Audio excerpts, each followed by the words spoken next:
இல்ல செல்லர் வாங்கலாம். Stoppage of goods and டிரான்சிட்னு ஒரு ரூல் இருக்கு. அது பேஸ் பண்ணி வாங்கலாம்.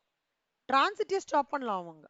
அதாவது இவங்களுக்கு போயிடுறதுக்கு அப்புறமா கன்சைனிக்கு போனதுக்கு அப்புறமா பையருக்கே ரீச் ஆனாலும் இவர் வாங்கலாம் திருப்பி, தப்பு கிடையாது. ஆனா பையர் வந்து எப்போ கன்சைனி எப்போ இன்ஸ்டால்மெண்ட் ஆன போது இவர் அனுப்பவே வேண்டாமே, அதான் சொல்றாங்க. Next வந்து Sita asked for 100 liters of mustard oil from Geeta. However, from Geeta, when Geeta delivered the same through her agent to Sita, see Sita வந்து கீதா கிட்ட இருந்து கேக்குறா. கீதா வந்து ஒரு ஏஜென்ட் மூலமா சீதாக்கு வந்து டெலிவர் பண்றா. சீதா சொல்றா இல்ல இல்ல அது பாம் ஆயில், அவ கேட்டது அது வரல அப்படின்ட்டு சீதா சொல்லிடுறா. மஸ்டர்ட் ஆயில் கல் palm oil. Geetha's mustard oil therefore was not sold. Okay, and she suffered damages. What can Geeta do in case where there is no default on her part and Sita wrongfully refused to take the delivery of the goods within the reasonable time?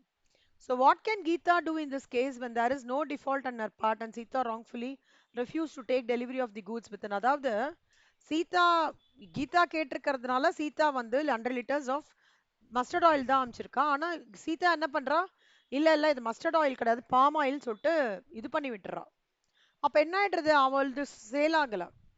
இவன் என்னமோ கரெக்டா அமைச்சிருக்கா, Sita wrongfully refuse to take the டெலிவரினா என்ன பண்ணலாம் அப்படின்னா, கீதா கண்டிப்பா இவ மேல ஆக்ஷன் எடுக்கலாம் under the sale of good for the wrongful refusal. First Sita வந்து ராங்ஃபுல்லி ரெஃப்யூஸ்னால கீதாவால டேமேஜஸ் சூ பண்ண முடியும். கீதா வந்து அந்த மஸ்டர்ட் ஆயில் திருப்பி ரீசெல் பண்ணி and recover any losses from Seetha if there was a contract breach. இல்லையா, if the ownership of the mustard has already been transferred na Geeta can directly sue for the prices. See first goods accept பண்ணல அப்படின்னா damages மட்டும் இது பண்ணலாம். இல்ல சீதா கையில போயிடுச்சு அப்படின்னா பிரைஸையும் சேர்த்து டேமேஜஸையும் பண்ணலாம். இன்னொரு வழி என்னன்னா கீதா வந்து மஸ்டர்ட் ஆயிலே ரீசெல் பண்ணி லாசஸ் வந்து சீதா கிட்ட இருந்து ரெக்கவர் பண்ணி if there was a contract breach. மூணு விஷயம் ஞாபகம் வச்சுக்கோங்க. sue for damages இந்த வேர்டு தான் எதிர்பார்ப்பாங்க. ஓகே, ரீசெல்லிங் மஸ்டர்ட் ஆயில், இன்னொன்னு வந்து sue for price.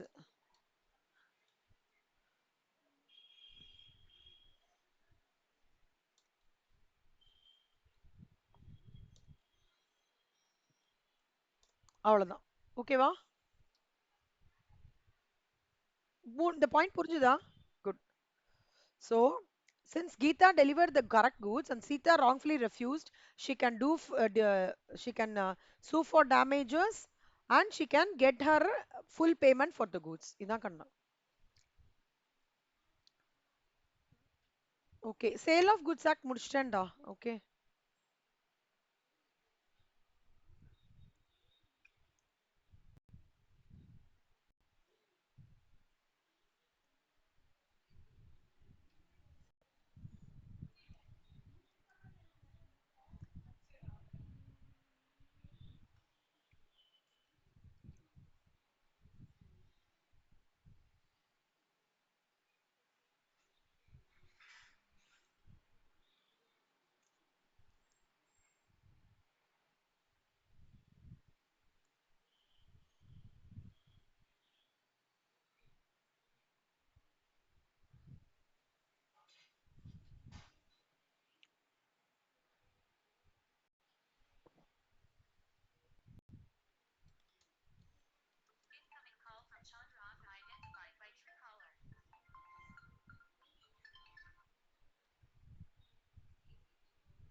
ஓகேடா. இப்போ வந்து நான் ஒரு இன்ட்ரடக்ஷன் எடுக்கிறேன் நெகோஷியபிள் இன்ஸ்ட்ருமெண்ட்ஸ் ஆக்ட்டுக்கு. ஓகே,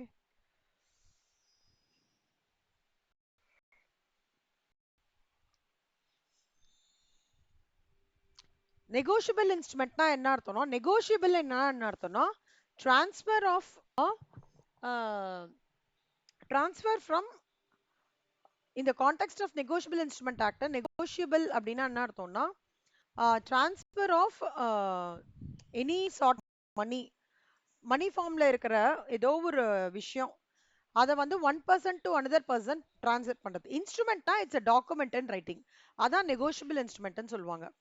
See, நம்ம negotiable instrumentல just to align it with commerce textbook,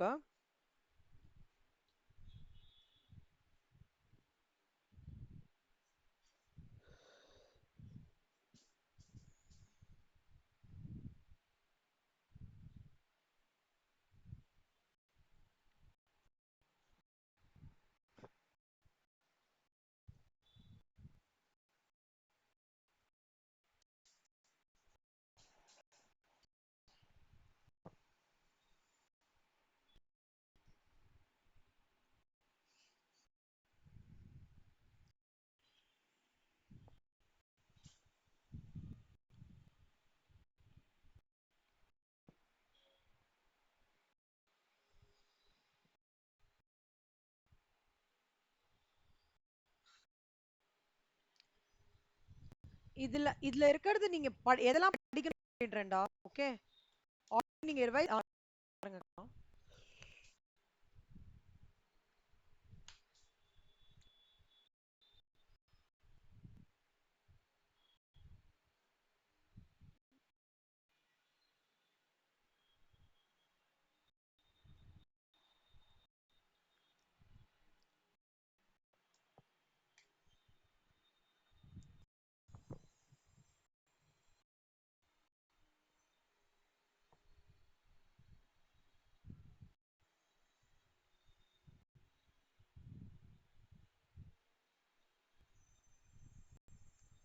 இப்ப பாருங்க,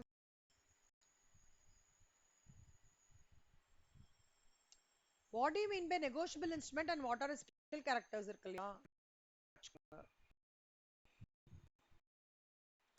Of exchange was his promissory note.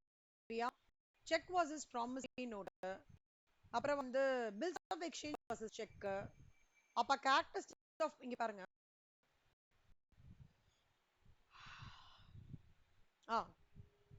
explain, define and explain promissory note. இங்கே கொடுத்துறவா பேஜ் நம்பர் 189. சரியா? காமர்ஸ் புக்ல. ஓகேவாடா? நீங்க ஜஸ்ட் ரிவைஸ் பண்ணணும். இதை எடுத்து திருப்பி நம்ம படிச்சு டைம்லாம் வேஸ்ட் பண்ணாது. அப்புறம் what mean by negotiable instrument இங்க இருக்கு. இங்க பாருங்க, negotiable means transfer from one person to the instrument is this one is a document in the part page 85. ஓகேவா? ஒன்னும் எல்லாம் தருவாங்க, எல்லாம் ஒன்றும் பிரச்சனை இல்லை. ஒன்றும் இல்லடா, தருவாங்க.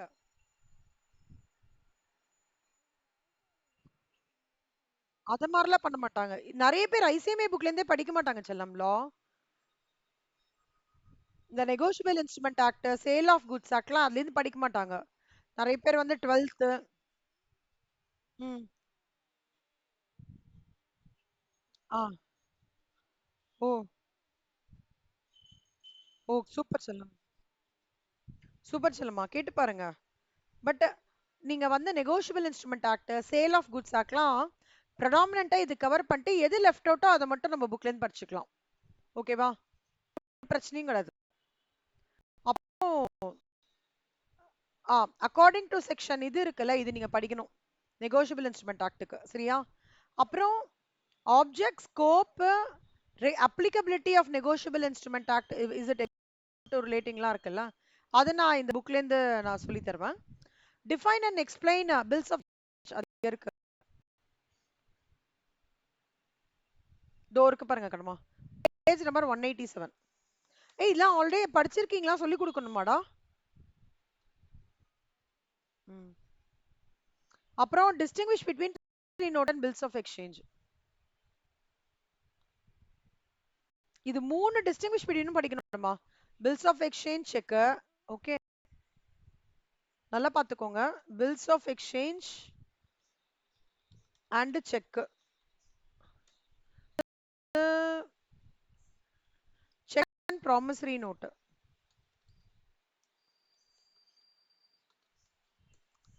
அடுத்தது bills of exchange and promissory note. இது எல்லாத்தையும் படிச்சுக்கோங்க.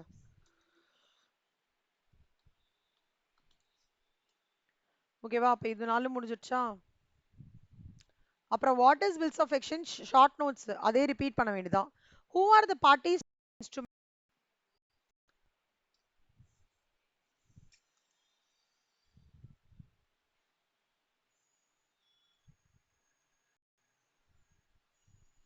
Drawer, acceptor, acceptor for honour, பேயி, holder. ஓகேவா? இதை நான் எக்ஸ்பிளைன் பண்றேன். டைப்ஸ் ஆஃப் அக்செப்டன்சஸ் தெரியுமா உங்களுக்கு? செல்லம், ஜெனரல், குவாலிஃபைடு இது இருந்ததா உங்களுக்கு? இல்ல, சரி, ஓகே.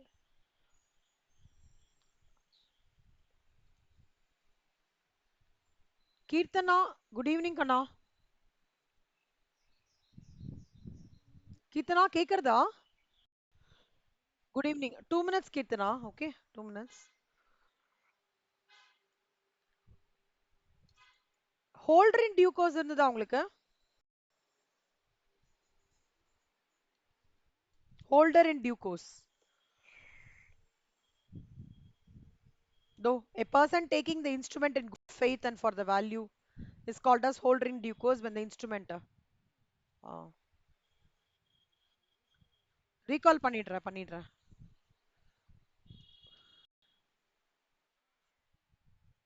ம். ஸோ நான் ரீகால் பண்ணிடுறேன்.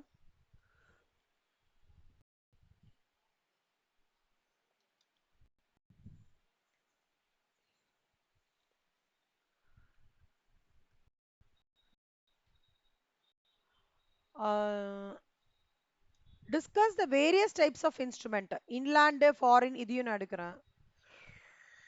அவ்வளோதான். இந்த கொஷின்ஸ் இதெல்லாம் நீங்க படிச்சு ரெடி பண்ணிடுங்க. ஓகேவா? இது 2 இதெல்லாம் வந்து நான் உங்களுக்கு சொல்லித்தரேன். ஓகே, ஸோ இதெல்லாம் வந்து டு பி ரெட். அவ்வளோதான் கண்ணா. So 50% of negotiable instruments already நீங்கள் படிச்சது you're going to just revise it. நாளைக்கு கிளாஸ்ல வந்து நம்ம இது பார்க்கலாம்டா, நெகோஷியபிள் இன்ஸ்ட்ருமெண்ட் டாக்ஸ் முடிச்சிடலாம். சரியா? ஓகே சலோ. ஓகே அஷிதா. அக்ஷயா, நம்ம 8 o'clock கிளாஸ்ல பார்க்கலாம்டா. பை செல்லம். தேங்க்யூடா. Thank you so much. தேங்க்யூ செல்லம்.